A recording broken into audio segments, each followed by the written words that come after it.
Canada's 100 Best is out with its list of top dining destinations in the country. We're joined now by Jacob Richler, editor-in-chief, publisher of Canada's 100 Best. Thanks for coming in. Thank you for having me. Great to be here. So what is the criteria when you are deciding on what restaurants are the best? How do you even begin to go about picking? Well, we look at restaurants in the full picture. It's not just the quality of the food they serve, but also the decor, the ambiance, the way customers are treated, the service, all those things. But above all, food. Food is the most important. How many people are part of the judging process? There are 160 of them. Wow. Yes. So I don't have to go to all those restaurants. I was going to say, you'd be a little bit heavier if you were. This jacket. Yeah. So you have 160 judges, and how often do they land on the same restaurant? That's up to them. You know, I'm not sending them or dispatching them to certain places. I choose people because they're avid diners, really interested in what's new and what's happening, and where quality can be found everywhere. They will end up sooner or later. Do you end up getting a lot of restaurants that are sort of make the top 5, for example, routinely?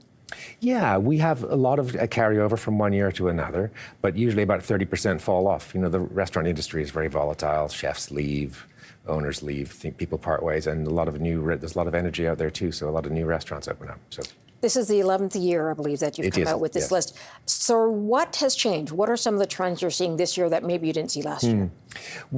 The biggest thing for the magazine and for the list, I think, is when I look at this year's list of the 100 restaurants, pretty much everyone on the list would be a great choice for dinner tonight. It's a really great time to be dining out in Canada, as I see it. So what does that tell you about the industry? I think we are increasingly confident. The idea of Canadian food is getting to be far more regionally expressive. And you see that in our #1 restaurant this year. It speaks very loudly of its place, of Niagara, with confidence and a unique voice. And you see that around the country more and more. How are business owners, restaurant owners doing with tariffs? Tariffs. It's not a great worry for them. Like, no one's staying up late about import duty on carrots or something. There's always somewhere else to source them from. But how it impacts the consumer and their mood and confidence is felt hard.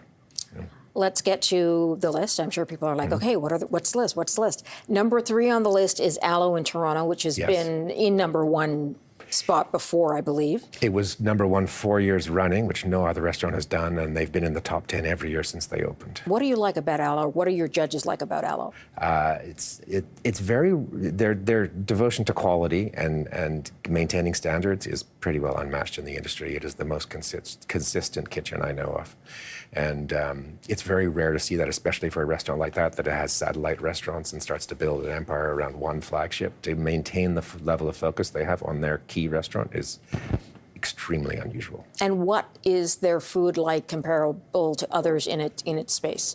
What's their food like? It's disciplined, streamlined, contemporary, beautiful product. It must be hard to keep coming up with ideas to beat yourself, right? Well, because you know if you're one of the top restaurants, you know the judges are coming back next year to try again, sure.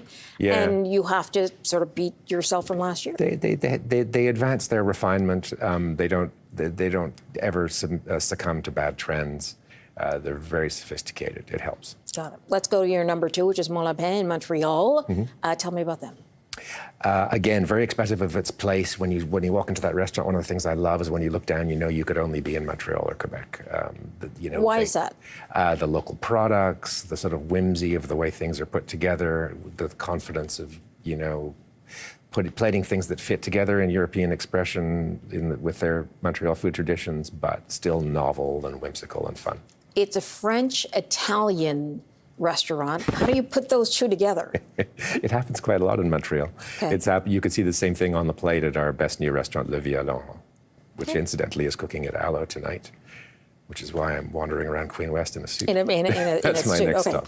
Let's get to your number 1 then, which you had mentioned is in Niagara. It is Restaurant Pearl Morissette.